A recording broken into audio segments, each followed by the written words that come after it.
కానీ ఇంకొక విషయం అండి, అంటే వ్యతిరేకత అనేది కాంగ్రెస్ పార్టీ మీద స్టార్ట్ అయింది అనుకోవచ్చు. అంటే బీసీలు, ఎస్సీలు, లేకపోతే స్టూడెంట్స్ అని చాలామంది, ఇప్పుడు ఉద్యోగులు కూడా వచ్చి బయట కొట్లాడుతున్న విఆర్ఏలు కానీ, అంగన్వాడీ వాళ్ళు కానీ, లేకపోతే ఆశా వర్కర్లు చాలామంది, ఇలా చాలామంది ఇప్పుడు ధర్నాలు చేసి వ్యతిరేకత అయితే ప్రభుత్వం మీద వస్తుంది కదా, ఎందుకు ఆ వ్యతిరేకత తెచ్చుకోవడం అనేది?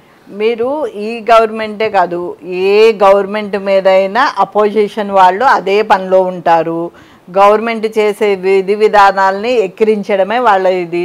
పక్కనున్న తెలుగుదేశం మీద ఇప్పుడు వాళ్ళు కూటమి ఉంది, ఆ కూటమి మీద ఇప్పుడు 1 year కంప్లీట్ అవ్వలేదు అనుకుంటా, నాకు తెలిసి మేబీ మేకి అవుతాయి, మే అది 1 year కూడా కాలేదు. ఇప్పుడు వాళ్ళు వచ్చి వాళ్ళ ఎవరు విడుదల రజనీ కానీ, వీళ్ళ అమ్మాయి శ్యామల కానీ, వీళ్ళు వచ్చి వాళ్ళు ఏది చేసినా మన పవన్ కళ్యాణ్ గారిని అంటున్నారు, చంద్రబాబు నాయుడు గారిని అంటున్నారు, లోకేష్నే అంటున్నారు.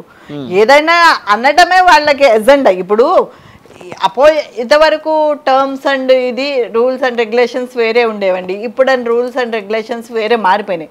గవర్నమెంట్ చేసే మంచి పనుల్ని అప్రిషియేట్ చేయకపోయినా ఇంతవరకు వాళ్ళు ఎలాగుండేవాళ్ళంటే, మన చిన్నప్పుడు 15-20 ఏళ్ళ సంవత్సరం వాళ్ళు ఒక టైం ఇచ్చి చూసేవాళ్ళు. ఇప్పుడు ఇమ్మీడియట్లీ ఇన్స్టెంట్ రిజల్ట్ ఎట్లాగొస్తుంది మనకి? ఒక కార్యక్రమాన్ని చేయాలి, మనం ఈ ఇంటర్వ్యూ చేయాలి అని అంటే మనం ఒక టైం తీసుకుంటాంగా, దాన్ని మళ్ళీ మీరు ఎడిట్ చేసుకొని మళ్ళీ ఇది చేసి ఇంతమంది మీరు టీం ఒక 6 ఇంతమంది వర్క్ చేసడానికి మనం ఒక 1/2 hour 1 hour ఇంటర్వ్యూకే మనకు ఒక పూట పడుతుంది. ఇంతమంది జనాలకి అంత ఈజీగా ఏం పనులు అవ్వడానికి టైం అవ్వదా? ఆ టైం తీసుకోవద్దా? ఆ అపోజిషన్కి ఆ క్యాల్కులేషన్ ఉండదా? వాళ్ళకి తెలుసు, ఎందుకంటే వాళ్ళు కూడా గవర్నమెంట్ చేశారు కాబట్టి. అనకపోతే వాళ్ళని మర్చిపోతారు కదా జనాలు. సోషల్ మీడియా కానీ ఎవడు పట్టించుకుంటాడు? మనమే అంటాము, ఇప్పుడు కేటీఆర్ రావట్లేదు, కేసీఆర్ అనడం లేదు, మనమే అంటాం. అలా అనడం ఏంటంటే జనాల్లో గుర్తుంచుకోవడానికి అనడమే కానీ గవర్నమెంట్కి అయితే ఎలాంటి వ్యతిరేకత లేదు. గవర్నమెంట్ తన పని తను చేసుకుని పోతుంది, అసలు మేము అవన్నీ పట్టించుకోవటం లేదు. మేము ప్రజలకు ఏ విధంగా హెల్ప్ చేయాలి, ఈ అప్పుల బార నుంచి ఎట్లా బయటపడేయాలనే ఆలోచనలో ఉండి రాష్ట్రాన్ని ముందుకు తీసుకెళ్లాలనే ఇది ఉంది. మా హైకమాండ్ రాహుల్ గాంధీ గారు కూడా మాకు పదే చెప్తున్నది కూడా అదే. మీరు ఫైనల్గా ఏం చెప్పదలుచుకున్నారు ఈ బీసీ ఉద్యమానికి సంబంధించి? మరి కాంగ్రెస్ పార్టీ పార్లమెంటులో కొట్లాడే పరిస్థితి కనపడుతుందా?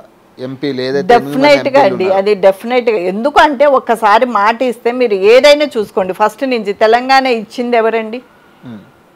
కాంగ్రెస్ గవర్నమెంట్. ఇది కూడా ఉంది, ఇది కూడా ఇప్పుడు తెలంగాణ ఇచ్చిందేమో మీరు కాంగ్రెస్ పార్టీ అని చెప్పి మీరు చెప్పుకుంటా ఉన్నారు, సోనియా గాంధీ అని. ఇప్పుడు బీఆర్ఎస్ నాయకులు ఏం చెప్తా ఉన్నారు?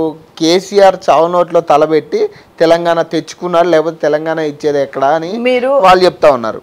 మరి ఏది వాస్తవం ఈ రెండిట్లో? మీరు పాత పార్లమెంటు వీడియోస్ చూసిన, పాత ఉద్యమం చేశారు అంటే ఉద్యమము ఎన్నో రాష్ట్రాల్లో చేశారు, అన్ని రాష్ట్రాలు ఇచ్చేసారా? అప్పుడు కాంగ్రెస్ గవర్నమెంట్ ఉంది కాబట్టి అది జరిగింది. సోనియా గాంధీ గారు అనుకున్నారు కాబట్టి అది ఇవ్వడం. అది కేసీఆర్ గారే పాత వీడియోస్ ఓపెన్ చేసి చూడండి. కేసీఆర్ గారినే సోనియా గాంధీ లేకపోతే తెలంగాణ రాష్ట్రం వచ్చేది కాదు. ఆమె దయాదాక్ష, మరి ఫ్యామిలీ మొత్తం వెళ్ళి కాళ్ళ మీద పడి దండాలు ఎందుకు పెట్టారండి? డెఫినెట్గా అది మన కాంగ్రెస్ పార్టీ ద్వారానే అయ్యింది. అది లేకపోతే, కాంగ్రెస్ పార్టీ లేకపోతే తెలంగాణ రాష్ట్రం వచ్చేది కాదు అనడానికి ఏముంది? కేసీఆర్ చావు నోట్లో తలబెట్టడం ఇది వాస్తవం కదా? వాస్తవమో ఆయన నటించాడు మనకేం తెలుసు? మీలాగే అందరం కలిపి ఆయన మీడియాలో చూసాము. ఆయన నటించి అన్ని రోజులుండి తాగాడో తాగలేదో, తిన్నాడో తినలేదో మనకు తెలీదు, ఫైట్ చేశానని చెప్తున్నాడు. అందరూ మా వాళ్ళు కూడా అక్కడ వెళ్ళి చాలామంది మాకు నెక్స్ట్ మీరు ఇవ్వకపోతే, అప్పుడు మా గవర్నమెంటే కదా స్టేట్ ఆర్ సెంట్రల్లో ఉన్నది, ఇవ్వకపోతే మాకు లైఫ్ లేదు, మా ప్రజలు చాలా వ్యతిరేకత ఉన్నారు, ప్రజల ఆకాంక్ష అని చెప్పేసి వీళ్ళు చాలా ఫైట్ చేశారు. మా పార్లమెంట్లో అంజనన్న కానీ వేరే వాళ్ళు స్ప్రే కొట్టి వాళ్ళని రానివ్వకోకుండా పెప్పర్ స్ప్రే యూజ్ చేసి వాళ్ళు చెప్తూ ఉంటారు స్టోరీస్, అందుట్లో అవన్నీ జరిగినాయి. వాళ్ళంతా ఫైట్ చేయకపోతే తెలంగాణ ఎట్లా వచ్చేది? రైట్.